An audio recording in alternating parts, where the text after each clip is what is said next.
Hey there everybody, welcome back to my channel. Today I would like to discuss why programming is so important and what you have to gain when you dip your toes into this hot mess. I won't be teaching any programming in this video, and instead I'll just have a heart-to-heart with you guys about what I think on this topic. If you have any differing thoughts, feel free to leave a comment. I would definitely love to see what you have to say. I love when there's differing thoughts because it breeds better understanding. So starting out, most people get their first experience with programming in school, where you will either learn C++ or Python or something similar like that. And I remember how annoying it was starting out. Even the teachers were not interested in making us understand how things work, and that is what ruins programming for most people. For me personally, I found my love for coding when my mother got me an Arduino Uno as a gift. Probably the biggest mistake of her life. I mean, I started pulling motors and speakers, even LEDs out of everything to test. And this is the main hook for programming that schools are missing right now, that instant gratification aspect. Seeing a motor move at your command or a cardboard car avoid obstacles because you made your own sonar mechanism and put it on there, there is something special to gain there. The connections you form with something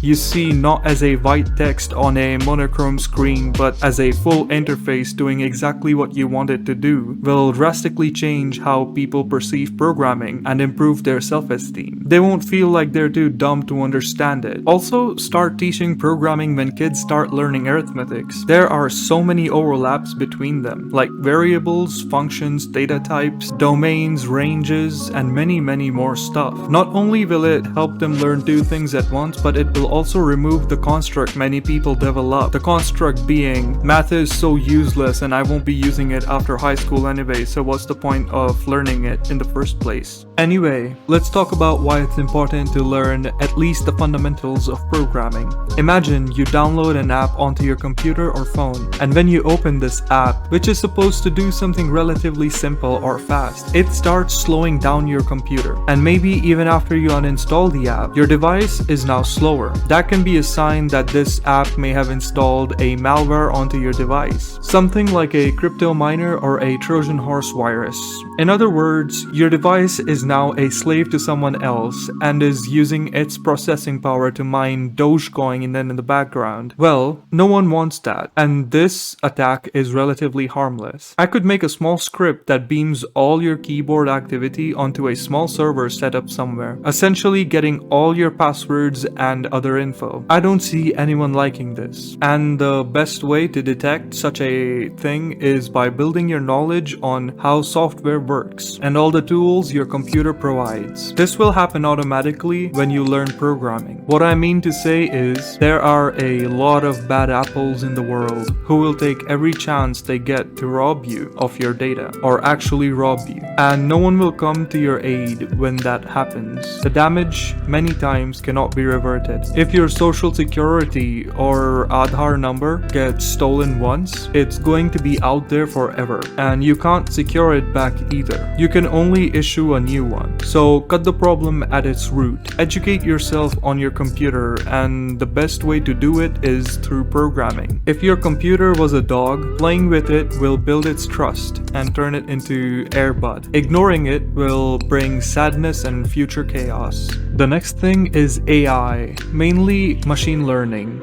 And this is bound to be the next step of human evolution, and the change has already started. With most of social media platforms using machine learning algorithms to provide content and remove explicit ones, AI is a subcategory of machine learning, and machine learning is a subcategory of data science. Data science is the study of methods to record, store, and analyze data to extract meaningful information. For example, if you had a temperature sensor outside your house, collecting temperature data every minute, well, you could use this data to make a prediction into the future. If you took the data collected through 1 week, there are 10,080 minutes in a week, so you will have that many data points. To simplify the resolution of your data, you can split it into 168 hours, taking average values over every 60 minutes. Now, if you took an average of, say, the readings at the first hour of every day, you could kind of make out what the temperature will be on the next day at that hour. Subtract it with the data recorded in your dataset for that day to get deviation. Or you can record the new data and subtract it from the one you calculated just now to get the error value. You just performed data science. You made sense of raw data. Of course, it is never that simple, especially any form of weather prediction, since it depends on many other sensor values, but you get the point. So why is this necessary for you to know? Well, because every time you go on a website or unlock your phone, it starts collecting data. There are so many sensors inside your phone that it makes me want to cry. Every time you use an app that you have allowed permission to your location, they know exactly where you are. Every time you use YouTube, it looks at your searches and collects data from it, providing you with custom tailor ads and video recommendations. And there is nothing wrong with that on the surface level. And the government of most countries have laid down policies to prevent malicious use of data collection. But the problem comes when the government gets backdoors into these companies. Since wiretapping is non-existent due to landlines being on the verge of extinction, they need some other way to tap into your conversations, just in case you're thinking of doing something naughty or demonetizable. Do understand though, the government has no business watching you from your webcam or listening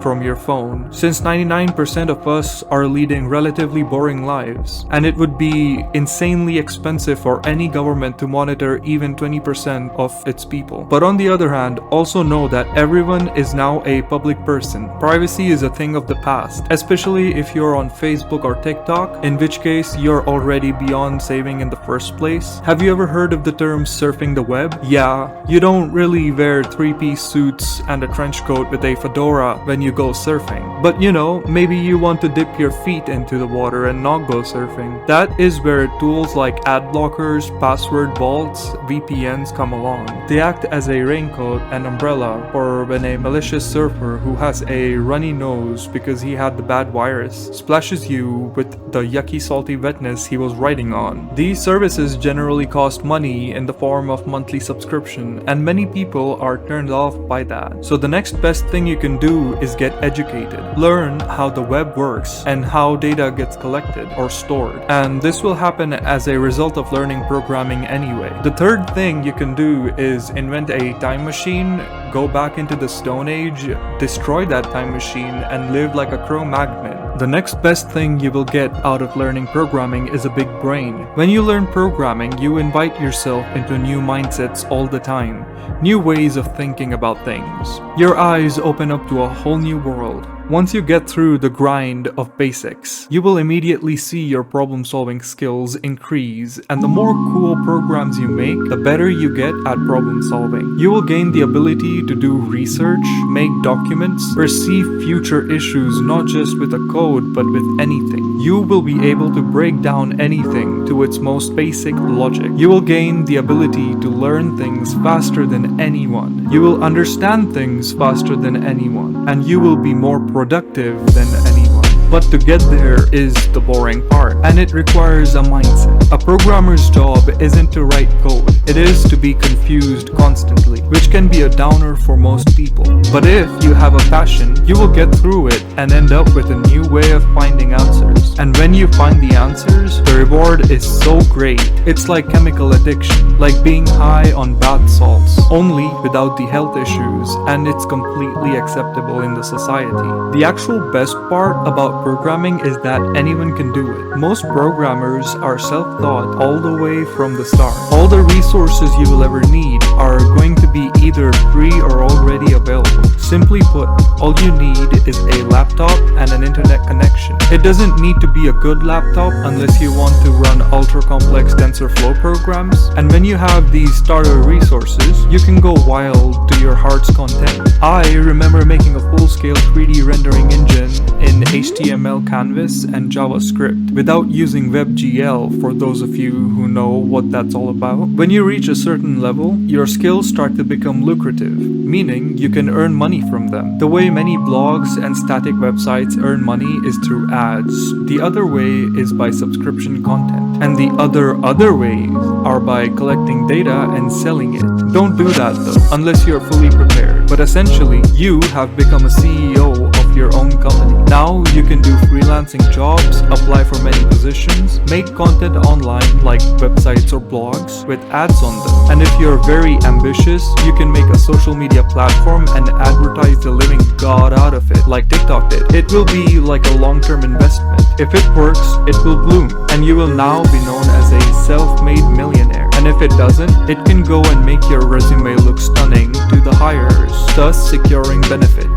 The last point I would like to mention is flexibility. Almost all devices around you are running on a program written by a 30-year-old goober living in a $1 million mansion in LA. Your smartphone needs to be programmed constantly. YouTube was programmed by some team and now has hundreds of programmers working on it every day. Even your microwave has some code in it. Companies make custom software to simplify their workflow all the time. And no matter what your field is, knowing programming will boost your probability of landing a job by a long shot. Not to mention, there's always going to be a need for programmers, so you're always going to be hireable provided that you keep up with the times. There's a myriad of other benefits that come along when you learn programming that I won't dwell into for this video. But by now you should have at least gotten some idea on why it is important to learn programming. Hopefully this video made you think, hey, why do I watch music videos? Isn't the whole purpose to listen and not watch? Maybe I should learn programming instead. Maybe I should subscribe to this channel and leave a like. Also, share this video with every single person I have ever known, like Billy from preschool, or Jared from that one time he said hi and I got confused and ran away. Even my grandma who got scammed for the 7th time this week. Yeah, she needs this video the most, and her friends, and maybe their friends as well. Actually, all people do, even the new ones, like that kid who donated his mother's entire retirement funds to an e-girl.